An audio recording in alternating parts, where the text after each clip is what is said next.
Hello, lovely people. It's Leah and welcome to another video. This week, we are finally doing something I've been promising for a while, sort of what I want the main theme of this channel to be, and something that I have not had a lot of time to do recently, and that is cosplay. We're doing a cosplay video, and it's a two-parter. I am cosplaying Kirishima, and in the first part of this cosplay video, we are going to be making Kirishima's mask. And if you're enjoying the content on this channel, please do not forget to subscribe, comment down below, and like the video so that we can reach new people. On this channel, you can find cosplay, home decor, horror, and more. Now, Kirishima, also known as Red Riot, is from the manga My Hero Academia, which takes place in a world where a majority of the population has a superpower, or in this world, what they call a quirk, and Kirishima's quirk is hardening. He can harden his skin to be as hard as rock, maybe even as hard as diamond. So I've actually done this cosplay before. I've done it a few times, but neither time was really terribly successful. Definitely not very wearable. And it's always been a cosplay that I really wanted to do correctly. I did show this cosplay a little bit in one of my cosplay collection videos, which was a 3-part video series. And so I'm so glad I'm now finally getting the time to sit down and redo this cosplay right. And to help make this cosplay better than what I'd done in the past, I bought a pattern from another YouTuber named Lawrence Lowe, who made his own pattern, put it up for sale. I bought it and it definitely was very, very helpful. I bought the pattern for the mask, which we are tackling today, as well as the gears that he wears on his arms and the belt buckle, which I will tackle in a later video in a few weeks. So thank you, Lawrence, for those patterns. They were extremely helpful. And in the past, I've made the mask out of cardboard, not a terribly sturdy material, not a very long-lasting material. So this time I'm going to be making all of the armor out of foam. Today is the first day we are working on the Kirishima cosplay. I got some stuff in the mail. I got this a few days ago and I showed it in one of my vlogs, but I'm gonna show it here again. I got various thickness of foam. So this one is 10, and this is gonna be like all the main pieces. I'm pretty sure the mask is made with 10, definitely the gears along the shoulders. And those are the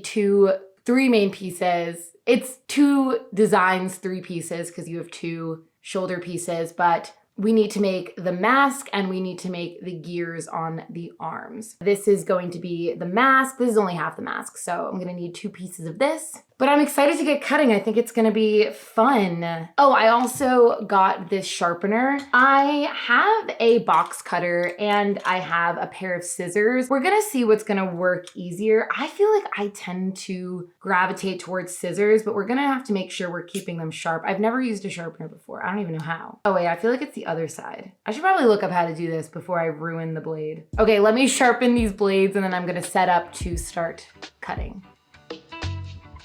So the first step after cutting out the patterns is to trace them. I used sewing pins to keep the patterns in place while I traced. And since I was using black foam, I used a metallic marker so that I could see my lines. And I'm sharpening my blade at any sign of dullness so I get the cleanest lines possible.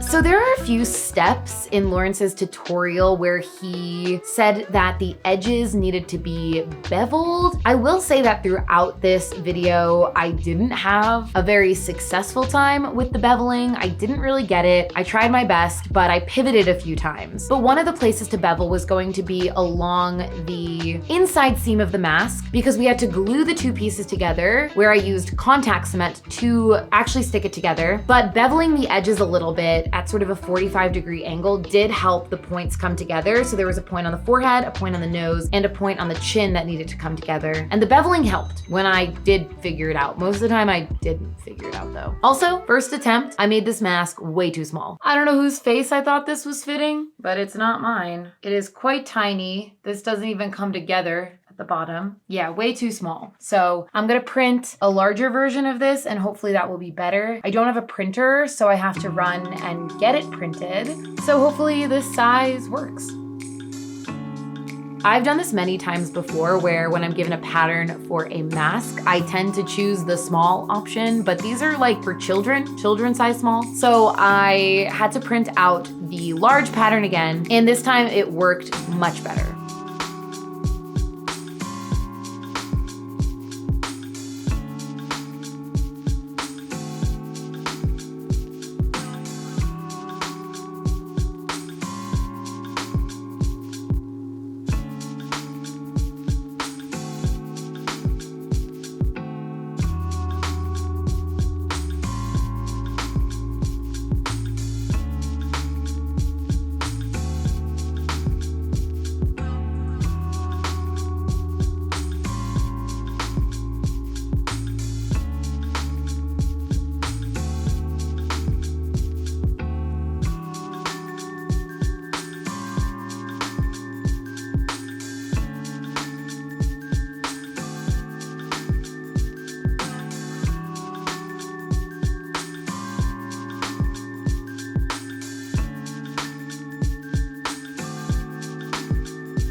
I mean, it looks better than the small mask, but this mask actually may be a little too big. Yeah, it's kind of not fitting properly. Like if we were gonna put the nose and mouth where they're supposed to be, this is a little bit too high. This should kind of come down here. I'm not gonna worry about it right this second. There are ways that I could cut the mask and change it a little bit, make it a little bit smaller, but I'm going to make the detail pieces first and just place them, not like glue them down or anything yet, just place them and see if they could hide any sections where I might want to cut this to make it a little bit smaller. Because I'm thinking I could, if I keep the bottom part of the mask where it is, then I can cut the top part of the mask maybe here, bring it down a little bit, or I could cut it here and bring this whole thing up. So we will see. I'm gonna make the small pieces first.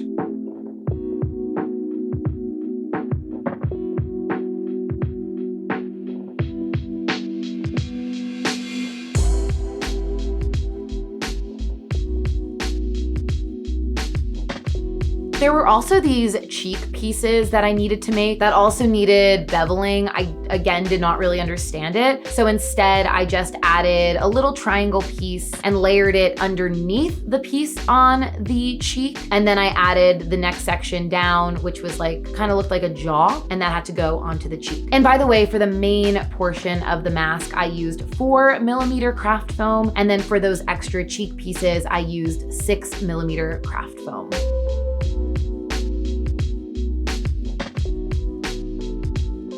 I did decide to cut the mask smaller along these lines here, and then I could just move the forehead piece down to where it fits snugly and then contact cement it back into place. And it will add actually like a little extra detail along the cheek, which I think looks cool.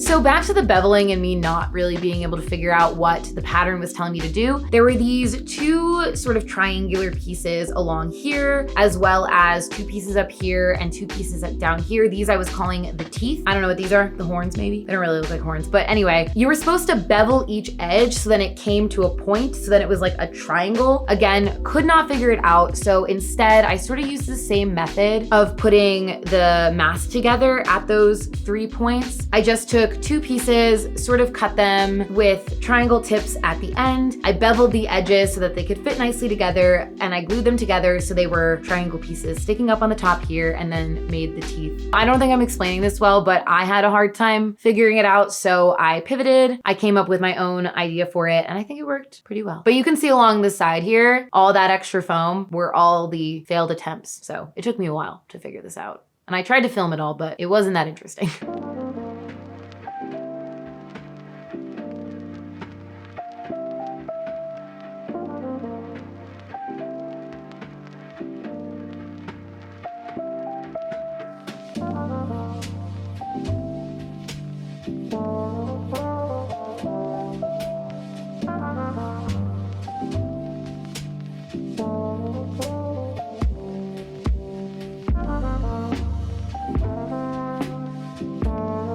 The teeth are still drying, the last little pieces, but I think it's looking pretty good. The next thing I'm gonna have to do is shape it a little bit more. I'm gonna use my blow dryer for that, and just, you know, you can see a little bit in the nose. It's not that noticeable, but this side kind of bends the wrong way. So I'm trying to fix that. But this contact cement, I've never used it before. My new favorite thing. It works so well. Also, where I had to cut the mask, I'm really happy with how that looks. I'm happy with how this looks. I might add some extra like rivet detailing because I do have a lot of rivets. But I think this looks great. It's extremely sturdy. The other thing we need to figure out is how we are going to attach it. The person whose design this is used magnets and then put another magnet in their mask. I might just do like a string or an elastic, but I'm fully obsessed with how this looks. And now it is time to paint the mask. First, I'm going to use a white primer, and then we are going to spray paint it black.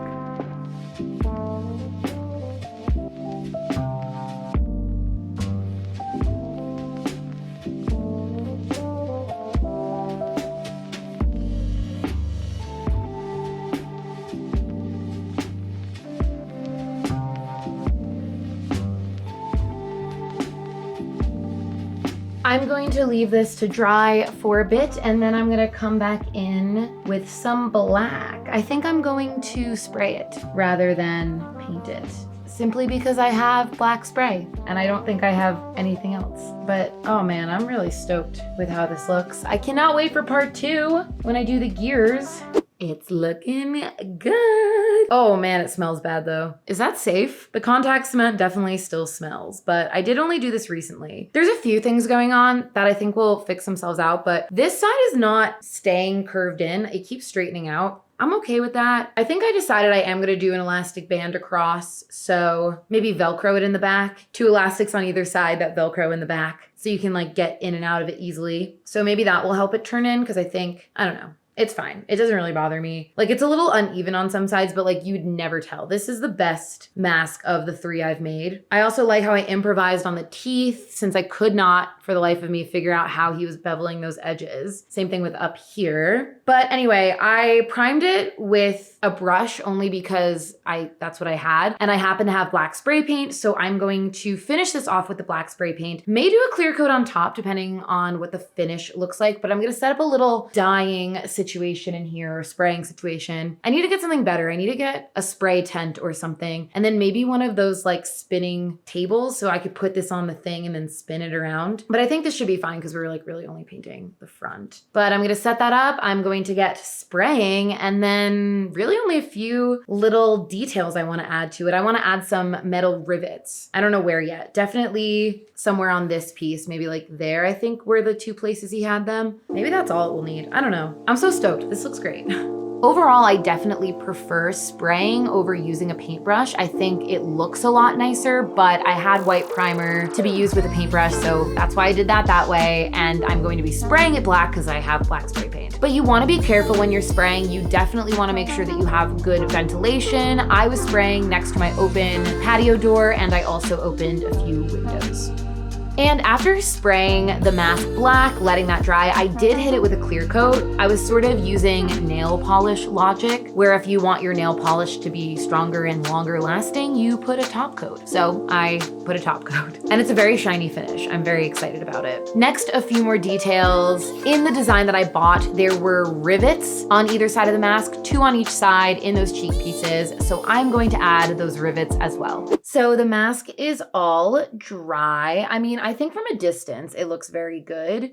When you get up pretty close to it, you can see places where I sprayed a little too much and it got kind of bubbly. I don't even know what it looks like. I kind of don't think it looks like paint buildup though. I do almost think it looks battle worn like this. Like it makes the surface look rough. And something that Lawrence did in his mask that I'm not going to be doing is he used a sort of rotary tool to burn in battle marks and scars and stuff. I'm not going to do that, number one, because I don't have that tool. And number two, you really need a good ventilator for that. And I don't have a ventilator. So that could be dangerous, like breathing in the foam and stuff. So I'm happy with how the paint looks. It's not perfect, but it's not the worst. It's definitely better than what I've made in the past. And to amp this up a little bit farther, we're going to add some rivets to these little cheek pieces here. So I think we're going to do one like there and there on either side. So I'll set you up to show you that situation. But basically, I'm not even sure if it's going to stay well. I might have to glue it in, but I'm just going to put some rivets like this. If you can see, typically what you would do is bang this into leather. This obviously isn't leather, but hopefully it works the same. Otherwise, I'm gonna ruin this entire project. So let's see what happens.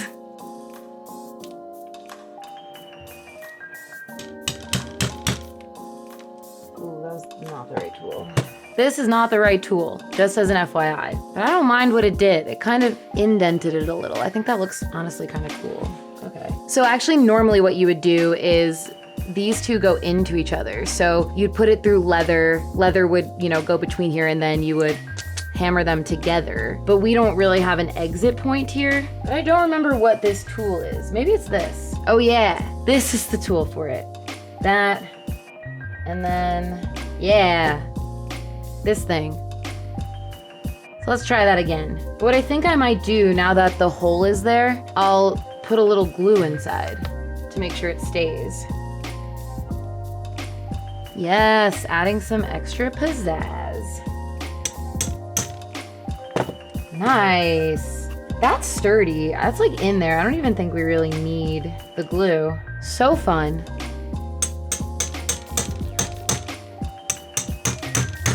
Nice. And last but not least, we need to figure out how to keep this mask in place. Lawrence used a magnet. I am going to use a strap with some Velcro. Okay, home stretch time. So we're gonna do the 2 pieces of elastic brought together by a piece of Velcro. Okay, now fun fact. I always would just burn the ends. And then I looked it up today and I was like, there's gotta be a better way to do this. But no, this is the way. Look up the material. Not all the materials can do this, but if you're trying to close off a strap, you just burn it. And once it cools down, you can kind of press it a little bit. I might have to do this again because I might cut these shorter, but we're gonna do a very scientific eyeball method for this. And I don't know what contact cement can go on, but once again, using my trusty contact cement, I'm basically just going to put a piece of Velcro on either end, and then I'm going to hold this up to my face, eyeball it, and figure out where these need to be glued and cut. Ooh, maybe I attach them with another rivet. I have an idea, but you'll see it happen.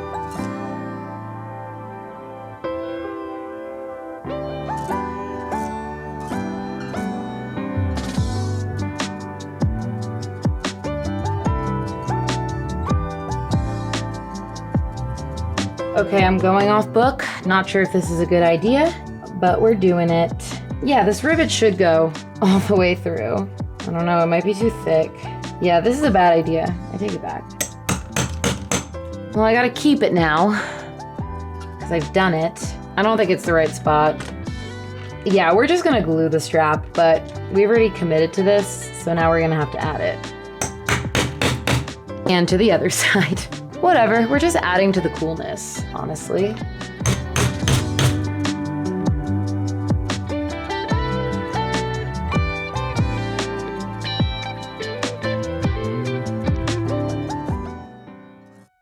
So there's one last thing I want to do. Just to give this a little bit more dimension, I've seen before people taking silver paint and just very lightly brushing some of the sharp corners with silver. It makes it look more battle worn, like the black paint has chipped off and it's showing the silver underneath.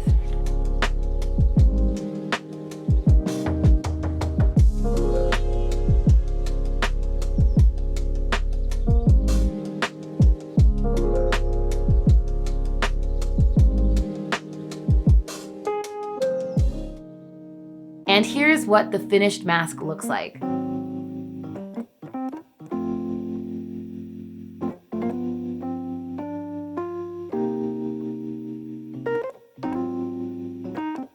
This is such an improvement from my previous attempts at this cosplay. This mask is so much sturdier than what I've made in the past. I definitely need to make sure I have a good place to store it. Also, this mask is bigger than any of the ones I've made before. It looks super sturdy. It looks really cool. I actually think it looks way more accurate than anything I've ever made before, and definitely a lot more professionally done. So I'm very excited to finish the rest of this cosplay. The gears are going to be pretty difficult, I think. I'm a little nervous to make them, especially the fact that I have to make 2 of them and I have to make sure that they look the same. It's gonna be a challenge, but I'm definitely up for it. It won't be next week's video. Spoiler, we do have another My Hero Academia character that I'm tackling next week. And then shortly after that, we will get back to Kirishima and get this finished up. And thank you for coming along for another video, finally a cosplay video. I know I've done a few here and there, but now I really feel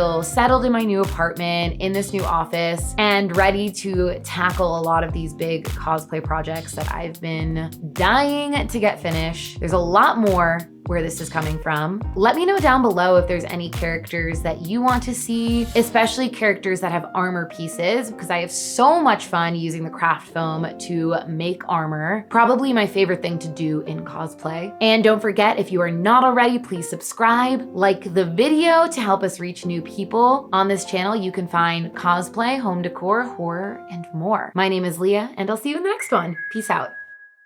Let it go. 얼어붙어 like whoa. 띵하고 어지러워. I see. 한여름에도 난 겨울. Yeah, 가을거 blood. Yeah, 너와 있을 때 I swear. 제가 먼저 zero 폭설한 그 chill day.